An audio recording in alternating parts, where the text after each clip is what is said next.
Subscription کے button کو دبائیے اور ساتھ بیل آئیکن پر کلک کیجیے تاکہ آپ کو تمام ویڈیو فوراً مل سکیں۔ اس ویڈیو پسند آنے کی صورت میں اسے لائک، کمنٹ اور شیئر کرنا مت بھولیں۔ علقمہ کے ان الفاظ سے خیر الدین باربروسا بڑا متاثر ہوا۔ علقمہ سے اس نے کہا کہ حسین کو میرے پاس بلا کر لائے۔ اس پر علقمہ نے کچھ آدمی بونا شہر کی طرف روانہ کیے۔ تھوڑی دیر بعد وہ لوٹے، ان کے ساتھ ابن قاضی کا بیٹا حسین بھی تھا۔ باربروسا کے سامنے آ کر حسین نے اچانک زمین پر گرتے ہوئے خیر الدین باربروسا کے پاؤں پکڑنے چاہے، لیکن باربروسا نے اسے ایسا نہیں کرنے دیا۔ فوراً جھک کر اسے اٹھایا، گلے سے لگا لیا۔ انتہائی بشاشت میں اسے مخاطب کر کے کہنے لگا، حسین، میں تمہارے عبادہ بن تمام اور علقمہ بن سعدون کے کردار سے اس قدر خوش ہوں جس کا اظہار میں الفاظ میں نہیں کر سکتا۔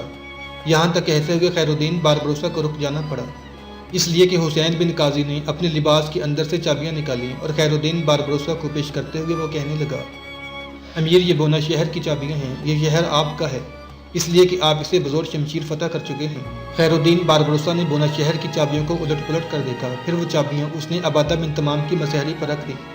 اس کے بعد وہ کہنے لگا، میں ایک بار پھر تم تینوں کے کرداروں کو سلام پیش کرتا ہوں۔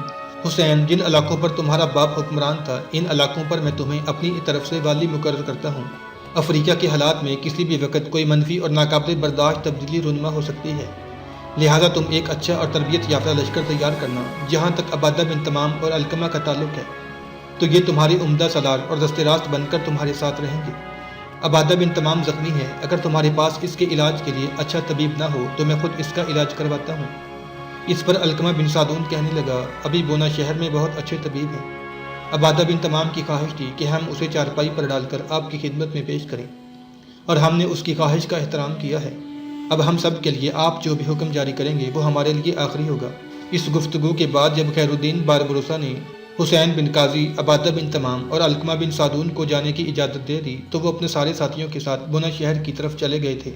ان کے جانے کے تھوڑی دیر بعد خیر الدین باربروسا کے دو طلایہ گر اس کی خدمت میں حاضر ہوئے اور اسپین کے شہنشاہ چارلس کے بیٹے فلپ کے مظالم سے بھاگ کر جن مسلمان نوجوانوں نے البشارات کی غاروں میں پناہ لی تھی اس کی اطلاع دی۔ یہ اطلاع ملتے ہی خیر الدین باربروسا فوراً حرکت میں آیا، کاکاد اور حسن کروسو کو اشارے سے اپنے قریب بلایا، پھر انہیں مخاطب کر کے کہنے لگا، میرے عزیز بچوں، جو کچھ آنے والے ان دونوں طلایہ گروں نے بتایا ہے تم بھی سن چکے ہو۔ پہلے کی طرح یہ کام میں تم دونوں کے ذمہ لگاتا ہوں، اور میں چاہوں گا کہ آج رات کے کسی بھی وقت تم دونوں پہلے کی طرح اپنے بحری بیڑے کا ایک حصہ لے کر ہسپانیہ کی طرف روانہ ہو جاؤ اور وہاں چھپے ہوئے مسلمانوں کو نکالنے کی کوشش کرو۔ کوشش کرنا کہ دن کے وقت تم کوچ کرو، اس رفتار سے سفر کرنا کہ عشاء کے قریب یا عشاء کے بعد ساحل پر لنگر انداز ہو جاؤ۔ جو مسلمان نوجوان وہاں پھنسے ہوئے ہیں ان سے رابطہ کر کے انہیں وہاں سے نکالنے کے ساتھ ہی اسی رات تیزی سے سفر کرتے ہوئے لوٹ آنا، اس لیے کہ آج کل ہسپانیہ والے اس سلسلے میں محتاط ہو رہے ہیں۔ یہاں تک کہنے کے بعد خیر الدین باربروسا جب رکا تو جو طلایہ گر آئے تھے ان میں سے ایک پھر خیر الدین کو مخاطب کر کے کہنے لگا، امیر، ہسپانیہ کے سلسلے میں ایک اور اہم خبر بھی ہے۔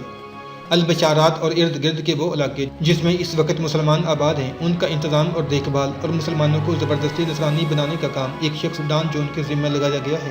یہ نوجوان ہے، حد درجہ بدنیت ہے، اپنے آپ کو آسٹریلیا کا باشندہ کہتا ہے اور کہتا ہے کہ وہ مسلمانوں کو نصرانی بنانے کے مقدس کام کے سلسلے میں آسٹریلیا سے اسپین آیا ہے، لیکن حقیقت یہ ہے کہ یہ ہسپانیہ کے شہنشاہ چارلس کا ناجائز بیٹا ہے اور مسلمانوں پر مظالم اور ستم کرتے ہوئے انتہائی خوشی اور سکون محسوس کرتا ہے۔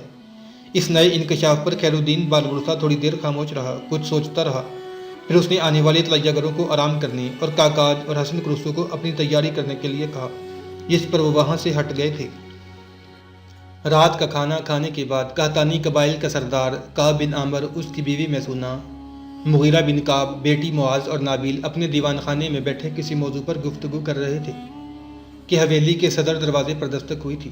مغیرہ بن کعب اپنی جگہ سے اٹھا اور اپنے باپ کی طرف دیکھتے ہوئے کہنے لگا، میں دیکھتا ہوں اس وقت کس نے دستک دی ہے۔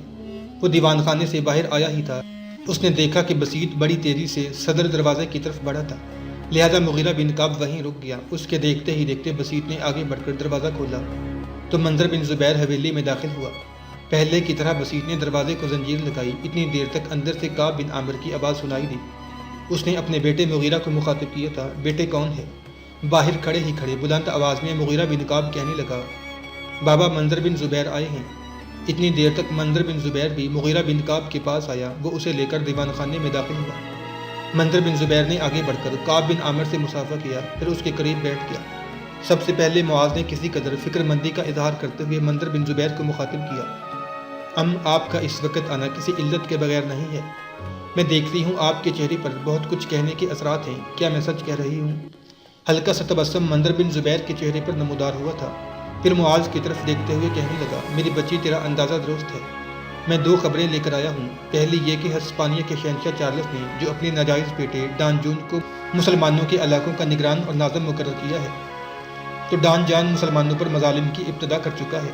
اس نے البشارات اور ارد گرد کے ان علاقوں میں جہاں مسلمان آباد ہیں اپنے کارندے اور جاسوس پھیلا دیے ہیں جو اسے مسلمانوں کی خبریں پہنچانے لگی ہیں۔ یہ ساری باتیں مجھے راہب بطروش نے بتائی ہیں، وہ بھی میرے ساتھ ہی آتا ہے، پر اس وقت وہ محتاط ہے، اس لیے کہ ڈان جان کے کچھ مخبر ہمارے راہبوں سے بھی رابطہ قائم کیے ہوئے ہیں۔ انہوں نے راہبوں کو یہ پیغام دیا ہے کہ وہ اس علاقے میں رہتے ہوئے ڈان جان کے لیے کام کریں اور مسلمانوں کے خلاف ساری خبریں ڈان جان تک پہنچائیں۔ آپ جانتے ہیں کہ یہاں جس قدر خانقاہیں ہیں اور ان میں جتنے بھی راہب ہیں ان کا سربراہ بطروش ہے، جو ملت اسلامیہ کے لیے بڑا درد رکھنے والا انسان ہے۔ بطروش مجھے بتا رہا تھا کہ البشارات کے اندر یا اس کے اطراف اور گرد و نواح میں ڈان جان کچھ سرکردہ مسلمانوں کو اپنا بنانے کی کوشش کرے گا۔ بطروش کہہ رہا تھا کہ وہ ایسے شخص کا انتخاب کرے گا جو مسلمان تو ہو لیکن اسے اپنے دین کے مسلمانوں سے کوئی زیادہ دلچسپی اور ہمدردی نہ ہو۔ اس کی پشت پر ڈان جان ہاتھ رکھے گا، اسے نوازے گا اور اسے ہی مسلمانوں کے خلاف استعمال کرے گا تاکہ لوگ یہ نہ کہیں کہ ظلم کرنے والا ڈان جان ہے۔ اب دیکھیے مسلمانوں میں سے کون ایسا غدار اٹھتا ہے جو ڈان جان کا اعلی کار بنتا ہے۔ ان حالات سے ہمیں پہلے کی نسبت زیادہ محتاط رہنا ہوگا۔ یہاں تک کہتے ہوئے منظر بن زبیر کو رک جانا پڑا، اس لیے کہ معاذ نے فکر مندی کا اظہار کرتے ہوئے اسے مخاطب کیا تھا۔ ابن زبیر، ان حالات میں وہ مسلم نوجوان جنہیں چارلس کے بیٹے فلپ نے غلام بنایا تھا اور جنہیں وہ اپنی نئی دنیا کی طرف لے جانا چاہتا تھا، ان کا کیا بنے گا؟ انہوں نے تو ابھی تک راہبوں کی خانقاہوں کے پشتی حصے میں غاروں کے اندر پناہ لے رکھی ہے، ابھی تک ان کے یہاں سے نکلنے کا کوئی اہتمام نہیں کیا گیا۔ منظر بن زبیر مسکرایا اور کہنے لگا، بیٹی میں اس موضوع کی طرف بھی آتا ہوں، تم فکر نہ کرو۔ اس کے بعد منظر بن زبیر نے پھر کہنا شروع کیا، میں مزید یہ کہنا چاہتا ہوں کہ جان ڈان جس غدار مسلمان کو بھی اپنے دستے راست کے طور پر چنے گا، اس کے ذریعے وہ سب سے پہلے مسلمانوں کے سرکردہ خاندانوں کے خلاف حرکت میں آنے کی کوشش کرے گا۔ جو باتیں میں آپ لوگوں سے کہہ رہا ہوں، یہ باتیں اس سے پہلے میں عدنانی قبیلے کے سردار سعد بن سلمہ سے بھی کہہ کر آیا ہوں۔ اب ہمارا جو رابطہ حسن کرسو سے ہے، تو یہاں آپ کی حویلی کے اندر یا باہر کسی غیر کی موجودگی میں حسن کرسو کا نام تک نہیں لینا چاہیے، اس لیے کہ ہسپانیہ کے حکمران اور مختلف غلاموں کی انتظامیہ شکل سے حسن کرسو کو نہیں جانتی، تو وہ حسن کرسو کا نام تو جانتے ہیں۔ خیر الدین باربروسا کی جس قدر ساتھی ہیں، ان سب کی ایک طرح سے ہسپانیہ کے شہنشاہ اور اس کے کرندوں کے پاس باقاعدہ فہرست ہے۔ اسی بنا پر میں یہ کہنے آیا ہوں کہ گھر سے باہر کسی بھی صورت حسن کرسو سے متعلق گفتگو نہ کی جائے۔ گھر کے اندر بھی اس سے متعلق گفتگو کرنی ہو تو اس وقت جب صرف گھر کے افراد موجود ہوں۔ گھر کے باہر کا کوئی بھی فرد، خواہ اس کا تعلق مسلم قبائل سے ہو، کسی کے سامنے حسن کرسو کا نام نہیں لینا ہو۔ یہاں تک کہنے کے بعد منظر بن زبیر رکا، کچھ سوچا، اس کے بعد وہ دوبارہ کہہ رہا تھا، اب میں اپنے دوسرے موضوع کی طرف آتا ہوں۔ ان حالات میں جب کہ جان ڈان کے مخبر اور طلایہ گر شکاری کتوں کی طرح مسلمانوں کے علاقوں میں گھومنے پھرنے لگے ہیں، تو ہمیں ان نوجوان مسلمانوں کی زیادہ فکر ہو گئی تھی جنہوں نے خانقاہوں کے پیچھے پناہ لے رکھی، لیکن ان کا مسئلہ آج حل ہو جائے گا اور وہ یہاں سے نکل کر حفاظت کے ساتھ افریقہ کی طرف چلے جائیں گے۔ منظر بن زبیر کے ان الفاظ پر معاذ چونکی اور بڑی بے تابی اور بے چینی کا اظہار کرتے ہوئے اسے مخاطب کیا، اے ابن زبیر، وہ کیسے، کون انہیں لینے آئے گا؟ اس موقع پر مسکراتے ہوئے منظر بن زبیر نے معاذ کی طرف دیکھا، پھر کہنے لگا، میری بچی، میں تمہاری پریشانی، تمہاری بے چینی اور بے تابی کو سمجھتا ہوں۔ دیکھو، پہلے کی طرح اس بار بھی ان مسلمانوں کو نکالنے کے لیے کاکاد اور حسن کرسو آئیں گے۔ میں آپ لوگوں کو یہ بتا دوں کہ حسن کرسو اور کاکاد جن بحری جہازوں اور کشتیوں کو لے کر ان مسلمانوں کو نکالنے کے لیے آ رہے ہیں، تو ان کے اس بحری بیڑے کی کچھ حرابل کشتیاں مغرب کی نماز کے باہر ساحل پر لگی تھیں۔ حسن کرسو کے کہنے پر ان لوگوں نے راہب بطروش سے رابطہ کیا، مجھے بھی ساری اطلاعات بطروش نے ہی بتائی ہیں۔ حسن کرسو نے بطروش کے نام یہ پیغام بھجوایا ہے کہ وہ اپنے بحری بیڑے کو ساحل کے قریب لائے گا اور اس وقت تک پناہ لینے والے مسلمان جوانوں کو ساحل پر پہنچ جانا چاہیے تاکہ حسن کرسو اور کاکاد انہیں لے کر افریقہ کی طرف روانہ ہو جائے۔ منظر بن زبیر رکا، پھر اپنی بات کو آگے بڑھاتے ہوئے وہ کہہ رہا تھا، بطروش کے نام حسن کرسو نے یہ بھی پیغام بھجوایا تھا کہ اس کی طرف سے قحطانی قبیلے کے سردار کعب بن عامر سے معذرت کر لی جائے کہ اس بار وہ ان کے ہاں نہیں آ سکے گا۔ ویسے بھی حالات کی پیچیدگیوں کو دیکھتے ہوئے حسن کرسو کو ان دنوں یہاں نہیں آنا چاہیے۔ لہٰذا میں آپ پر یہ بھی واضح کرنا چاہتا ہوں کہ ان نوجوانوں کو نکالنے کے لیے کاکاد اور حسن کرسو آ رہے ہیں، لیکن حسن کرسو آپ کو ملنے کے لیے یہاں نہیں آ سکے گا۔ منظر بن زبیر جب خاموش ہوا تب معاذ اپنے باپ کعب بن عامر کی طرف دیکھتے ہوئے کہنے لگی، بابا اگر آپ برا نہ مانیں تو۔ معاذ کو رک جانا پڑا، اس لیے کہ اس کی بات کاٹتے ہوئے اس کا باپ کعب بن عامر بول اٹھا، میری بیٹی میں تمہارے جذبات اور احساسات کو سمجھتا ہوں، جس بے چینی اور بے تابی میں تم مبتلا ہو اس کی کیفیت میں بھی محسوس کر رہا ہوں۔ تم یہ کہنا چاہو گی کہ اگر میں تمہیں اجازت دے دوں تو تم ساحل پر جا کر حسن کرسو سے مل لو۔ بیٹی ہم تمہیں حسن کرسو سے منسوب کر چکے ہیں، بلکہ میں تمہاری ماں، تمہاری بڑی بہن اور تمہارے بھائی نے اب ذہنی طور پر یہی فیصلہ کر رکھا ہے کہ تم ہمارے پاس حسن کرسو کی امانت ہو، عارضی طور پر ہمارے پاس رہ رہی ہو اور کسی وقت بھی ہم تمہیں حسن کرسو کے حوالے کر دیں گے۔ بیٹی تمہاری بڑی بہن نابیل کی شادی کے بعد میں کسی نہ کسی طرح حسن کرسو سے ملاقات کرنے کی کوشش کروں گا اور چاہوں گا کہ وہ تمہیں بیاہ کر اپنے ساتھ لے جائے۔ اس طرح جب تم حسن کرسو کی بیوی کی حیثیت سے اس کے ساتھ افریقہ میں رہو گی تو تمہاری طرف سے میں اور تمہاری ماں اور تمہارا بھائی اور بہن مطمئن اور آسودہ ہو جائیں گے۔ یہاں تک کہنے کے بعد کعب بن عامر رکا، پھر بات کو آگے بڑھا رہا تھا، بیٹی جو حالات منظر بن زبیر نے بیان کیے ہیں ان کو سامنے رکھتے ہوئے ہم سب حسن کرسو کو ملنے کے لیے ساحل پر نہیں جا سکتے۔ اگر ڈان جان یہاں نہ آیا ہوتا تو ہم سب ساحل پر جاتے، اس کا استقبال کرتے، بلکہ رات کے وقت اپنی حویلی میں لا کر اس کی ضیافت کا بہترین اہتمام کرتے، پر برا ہو حالات کا اب ہم ایسا نہیں کر سکتے۔ تم ایسا کرنا، بسیط کو ساتھ لے جانا، ساحل پر جانا اور وہاں حسن کرسو سے مل لینا، میں تمہیں اس سے ملاقات کی اجازت دیتا ہوں۔ کعب بن عامر کے اس فیصلے سے معاذ خوش ہو گئی تھی۔ پھر کعب بن عامر نے منظر بن زبیر کو مخاطب کیا، تمہاری باتوں نے مجھے ایک تجسس، ایک طرح کی فکر مندی میں مبتلا کر دیا ہے۔ اب جب کہ ڈان جان کے کارندے ان علاقوں میں سرگراں ہیں تو ان کی موجودگی میں ان مسلمان نوجوانوں کو کیسے نکال کر ساحل کی طرف لے جایا جائے گا جنہوں نے خانقاہوں کے پیچھے غاروں میں پناہ لے رکھی ہے؟ جواب میں منظر بن زبیر مسکرایا اور کہنے لگا، یہ بطروش بڑا سیانہ اور دانشمند انسان ہے، اس نے ان سارے کرندوں کی آجتا کی ہے جو ڈان جان نے اس علاقے میں مقرر کیے ہوئے ہیں، اس لیے کہ ان کرندوں کا رابطہ راہبوں سے ہے، وہ سارے کرندے راہبوں کے ذریعے ہی کام کریں گے، اس لیے کہ انہوں نے راہبوں سے رابطہ قائم کرتے ہوئے ان پر واضح کیا ہے کہ راہب ان علاقوں میں چون کے گھومتے پھرتے ہیں، لوگوں کے گھروں تک بھی جاتے ہیں، لہٰذا وہ ڈان جان کے لیے مسلمانوں کی جاسوسی کریں۔ اب بطروش نے جہاں ان کرندوں کی دعوت کا اہتمام کیا ہے وہاں یہ سارے کرندے رات ایک خانقاہ میں بسر کریں گے۔ بطروش سے اس سلسلے میں میری بات ہو چکی ہے، اس کا کہنا ہے کہ اس نے ان کرندوں کو پیٹ بھر کر کھانا کھلانے کے بعد ضرورت سے زیادہ تیز اور تلخ شراب پلا دی ہے، کچھ دیر تک وہ مدہوش ہو جائیں گے اور اس وقت ان مسلمان نوجوانوں کو غاروں سے نکال کر ساحل کی طرف روانہ کر دیا جائے گا۔ میں خود بھی تھوڑی دیر تک ساحل کی طرف جاؤں گا، میں حسن کرسو سے ملنا چاہتا ہوں۔ اس موقع پر معاذ جھٹ سے بول پڑی، اگر آپ نے جانا ہے تو میں بھی آپ کے ساتھ چلی جاؤں گی۔ منظر بن زبیر اپنی جگہ پر اٹھ کھڑا ہوا اور کہنے لگا، میں اب اپنے گھر جا رہا ہوں، تم تھوڑی دیر بعد تیاری کر کے بسیج کے ساتھ میرے گھر آ جانا، وہیں سے ہم نکل کر ساحل کی طرف چلے جائیں گے۔ معاذ اور اس کے اہل خانہ نے منظر بن زبیر کی اس تجویز سے اتفاق کیا، پھر منظر بن زبیر وہاں سے نکل گیا۔ رات گہری ہو گئی تھی، چاروں طرف تاریکیاں ناچ اٹھی تھیں، ساحل سمندر کی طرف سے آنے والی ہواؤں نے ہر شے کو نمی اور خفگی کی رضا اڑانا شروع کر دی تھی۔ ایسے میں معاذ، بسیط اور منظر بن زبیر اپنے گھوڑوں کو ساحل سمندر کی طرف سرپٹ دوڑا رہے تھے۔ ماہی گیروں کے جھونپڑے کے پاس اس جگہ آ کر وہ اپنے گھوڑوں سے اتر گئے جہاں حسن کرسو کے دادا کا جھونپڑا تھا۔ جھونپڑا اسی جگہ قائم و دائم تھا۔ جب وہ اس جھونپڑے کے نزدیک ہوئے تو انہوں نے دیکھا جھونپڑے کے ارد گرد کچھ مسلح جوان کھڑے تھے۔ جھونپڑے کے اندر ایک چھوٹی سی مشل روشن تھی اور اس مشل کی روشنی میں منظر بن زبیر، بسیط اور معاذ نے دیکھا اندر حسن کرسو نماز پڑھ رہا تھا۔ شاید سفر کی وجہ سے وہ نماز دیر سے ادا کر رہا تھا۔ اس موقع پر منظر بن زبیر جھونپڑے کے ارد گرد کھڑے ایک مسلح جوان کے پاس گیا، اس سے گفتگو کی، پھر لوٹا اور معاذ کو مخاطب کر کے کہنے لگا، معاذ میری بیٹی، میں اور بسیط دونوں جھونپڑے سے باہر کھڑے ہوتے ہیں، تو جھونپڑے کے اندر چلی جا، دیکھ اندر حسن کرسو نماز ادا کر رہا ہے، میری بچی تھوڑی دیر تک وہ فارغ ہو جائے گا، میں اور بسیط تمہیں تنہائی میں اس سے گفتگو کرنے کا موقع فراہم کرتے ہیں۔ تھوڑی دیر تک غاروں میں چھپے نوجوان یہاں پہنچ جائیں گے تو حسن کرسو انہیں لے کر روانہ ہو جائے گا، پھر تمہیں تنہائی میں اس سے اپنے دل کی بات کہنے کا موقع نہیں ملے گا۔ جا میری بچی، اندر چلے جا۔ منظر بن زبیر کی اس گفتگو کے جواب میں معاذ نے کچھ نہ کہا، اس کی گردن جھک گئی۔ پھر آہستہ آہستہ وہ جھونپڑے میں داخل ہوئی اور حسن کرسو کے پیچھے جا کھڑی ہوئی تھی۔ جس وقت وہ جھونپڑے میں داخل ہوئی اس وقت حسن کرسو سجدے میں تھا، لہٰذا وہ اس کے اندر آنے کا احساس نہ کر سکا۔ نماز پڑھنے کے بعد حسن کرسو نے دعا کے لیے ہاتھ بلند کیے، کچھ دیر تک وہ خاموشی سے دعا مانگتا رہا۔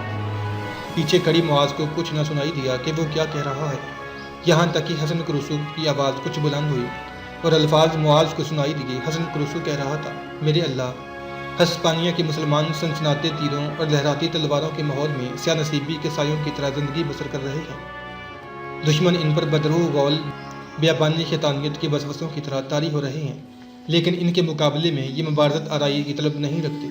میرے اللہ، ہسپانیہ کے مسلمانوں کی حالت پرانے کھنڈروں، جو علاقوں میں بھٹکتی پرانی صداؤں اور آندھیوں کی شدت میں رکھی جلتی بجھتی شمع کی مانند ہے۔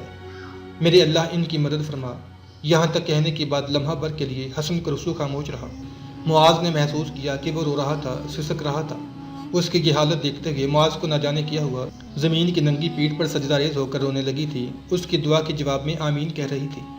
حسن کرسو پھر کہہ رہا تھا، میرے اللہ، تو ہی افق کی لالی میں تاریکی اجالے کا میل کراتا ہے، تو ہی اداس راہوں کی مسافتوں میں بے جہت مسافروں کی منزلیں آسان کرتا ہے، تو ہی مکان کو لامکان، ستاروں کو کہکشاں، تو ہی ذرے کو صحرا اور قطرے کو سمندر بنا دیتا ہے۔ میرے اللہ، غلامی کی ویران گزرگاہوں میں ہسپانیہ کے مسلمانوں کی مدد فرما۔ تھوڑی دیر کے لیے حسن کرسو پھر خاموش ہو گیا تھا، اس لیے کہ اس کی سسکیاں سنائی دینے لگی تھیں۔ زمین پر سجدہ ریز معاذ رو رہی تھی، سسک رہی تھی، آنسو بہا رہی تھی، زمین کے دامن کو اپنی آنسوؤں کے قطروں سے بھگو رہی تھی۔ حسن کرسو کی آواز جھونپڑے میں پھر بلند ہوئی۔ وہ کہہ رہا تھا، میرے اللہ، ہسپانیہ کے مسلمانوں کی آزادی کی خاطر میں اپنے جسم کے خون کا ہر قطرہ تو پیش کر سکتا ہوں، پر نطق سے محروم اپنی ملت کی پتھر کی زبان کو الفاظ نہیں دے سکتا۔ میرے اللہ، میں ایک بے بس انسان ہوں، بکھری پتیوں کی لاشوں میں زندگی کے آثار پیدا نہیں کر سکتا۔ میرے اللہ، میری ملت، میری قوم غفلت کی نیند سوئی ہوئی ہے، اونگ رہی ہے۔ میرے اللہ، میں اکیلا کرب و جوار کے وسوسوں میں لمحہ ب لمحہ کراہتی اپنی ملت کے افراد کو غفلت اور بیداری کی لعنت سے نجات نہیں دے سکتا۔ میرے اللہ، مسلم قوم میں ایسا کیمیاگر پیدا کر جو نیند کی سربستہ لہروں کا رازدان بن کر اٹھے، غلامی کو آزادی میں تبدیل کر دے۔ میرے اللہ، کوئی ایسا چارہ گر اٹھا جو دجلہ اور فرات کی لہروں کو ارتعاش میں تبدیل کر کے رکھ دے۔ میرے اللہ، کوئی ایسا مرد آہن اٹھا جو وقت کی خونی پکار سن کر مسلم قوم کے دشمنوں کے سامنے آئی اور خواب آلودہ ملت کو بیداری عطا کر دے۔ مسلم قوم میں ایسا رہبر پیدا کر جو اندھیری رات کے دل میں چاندنی بن کر غلامی میں پیوست ہو اور اسے آزادی میں تبدیل کر دے۔ میرے اللہ، مسلمانوں کو کوئی ایسا حکمران عطا کر جو جنون اور بدی کی تہذیب میں صدیوں کی تشنگی، نئے دور کا آدرش اور ذوق جمال کا پیکر بن کر اٹھے اور ملت کی بھیگی پلکوں کی نمی کو سمندر کے خروش میں تبدیل کر کے رکھ دے۔ میرے اللہ، تو رحم کرنے والا ہے، میری قوم پر رحم فرما۔ میرے اللہ، تو دلوں کے بھید جانتا ہے۔ ہسپانیہ کے مسلمانوں پر ظلم و استبداد اور جور و ستم کے سامنے یہاں تک کہتے کہتے حسن کرسو چونک اٹھا، خاموش ہو گیا، اس لیے کہ اس کے پیچھے معاذ جو ابھی تک سجدے میں گری ہوئی تھی، سسک سسک کر اور بلند ہچکیوں سے رو رہی تھی۔ حسن کرسو مڑا، اٹھ کھڑا ہوا، اپنے شانے پر رکھے ہوئے انگوچھے سے اپنی پلکیں صاف کیں، اور جب اس نے اپنے پیچھے معاذ کو سجدے میں گر کر سسکتے روتے دیکھا، تب دھیمے لہجے میں اس نے پکارا، معاذ، معاذ۔ معاذ بیچاری سسک رہی تھی، رو رہی تھی۔ حسن کرسو آگے بڑھا، شانوں سے پکڑ کر اسے اٹھایا۔ معاذ کا چہرہ آنسوؤں سے بھیگا ہوا تھا، بیچاری سسک رہی تھی اور کانپ رہی تھی۔ اپنے شانے پر رکھا انگوچھا حسن کرسو نے آگے بڑھایا، چپ چاپ انگوچھا لے کر معاذ نے اپنا چہرہ صاف کر لیا۔ پھر حسن کرسو کی آواز شہد بن کر اس کی سماعت سے ٹکرائی، معاذ، تمہیں رات کے وقت اس وقت یہاں ہرگز نہیں ہونا چاہیے تھا۔ ہسپانیہ کے حالات اب پہلے جیسے نہیں رہے۔ ڈان جان کے آنے کی وجہ سے یہاں کے حالات دن بدن ابتر ہوتے چلے جائیں گے، اور پھر تمہارا رات کے وقت اس طرح اکیلے مجھ سے ملاقات کرنے کے لیے آنا خود تمہارے گھر والے بھی اچھا خیال نہیں کریں گے۔ حسن کرسو جب خاموش ہوا تو کسی قدر مطمئن انداز میں اس کی طرف دیکھتے ہوئے معاذ کہنے لگی، آپ کو میرے گھر والوں کی طرف سے فکر مند ہونے کی ضرورت نہیں ہے۔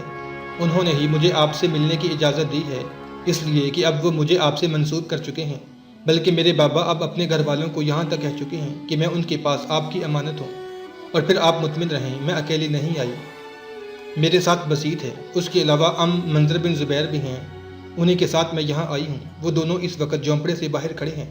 دراصل مجھے انہوں نے آپ کے ساتھ تنہائی میں بات کرنے کے لیے بھیجا ہے اور خود باہر ہی کھڑے منتظر ہیں۔ جھونپڑے سے باہر نکلتے ہوئے حسن کرسو کہنے لگا، آؤ منظر بن زبیر اور بسیط کے پاس چلتے ہیں۔ معاذ اپنی جگہ پر کھڑی رہی اور بڑے خوشکن انداز میں حسن کرسو کو مخاطب کیا، پہلے آپ میری ایک بات سنیں، پھر باہر چلتے ہیں۔ دروازے کے قریب جا کر حسن کرسو رک گیا، مڑ کر معاذ کی طرف دیکھا، لوٹا، پھر اس کے سامنے آن کھڑا ہوا۔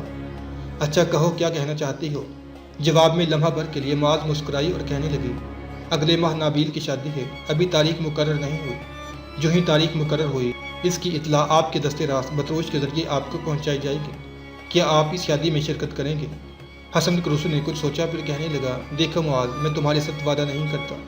میں نے تم سے کہا نا کہ ہسپانیہ کے حالات دن بدن ابتر ہوتے چلے جائیں گے اور پتہ نہیں نابیل کی شادی کن حالات میں ہو، اور میں اس وقت کسی محاذ پر مصروف ہوں۔ اگر میں فارغ ہوا، حالات سازگار ہوئے تو میں ضرور تم سے ملنے کے علاوہ نابیل کی شادی میں شرکت کے لیے آؤں گا۔ پھر حسن کرسو باہر نکلا، معاذ اس کے پیچھے پیچھے تھی۔ باہر آ کر حسن کرسو بڑے پرجوش انداز میں منظر بن زبیر اور بسیط دونوں سے ملا۔ پھر ابن زبیر کی طرف دیکھتے ہوئے کہنے لگا، ابن زبیر، میرے محترم، ساحل پر اترنے کے بعد میں سیدھا دادا کے جھونپڑے میں آیا۔ میری عشاء کی نماز رہتی تھی۔ جھونپڑے کے اندر ہی میں نے اس جگہ نماز پڑھی جہاں میرے دادا نماز پڑھا کرتے تھے۔ اس طرح مجھے عجیب سا ذہنی اور قلبی سکون ملا۔ میرے خیال میں جن لوگوں کو ہم نے لے کے جانا ہے تھوڑی دیر تک وہ یہاں پہنچ جائیں گے۔ اتنی دیر تک میں اپنے دادا کی قبر پر دعا مانگ لوں۔ منظر بن زبیر یا بسیط میں سے کسی نے کوئی جواب نہ دیا۔ پھر حسن کرسو جھونپڑی کے ایک طرف ہو لیا۔ وہ مسلح جوان جھونپڑی کے ارد گرد پھیلے ہوئے تھے، وہ بھی اس کے دائیں بائیں اور پیچھے رہتے ہوئے اس کے ساتھ جا رہے تھے۔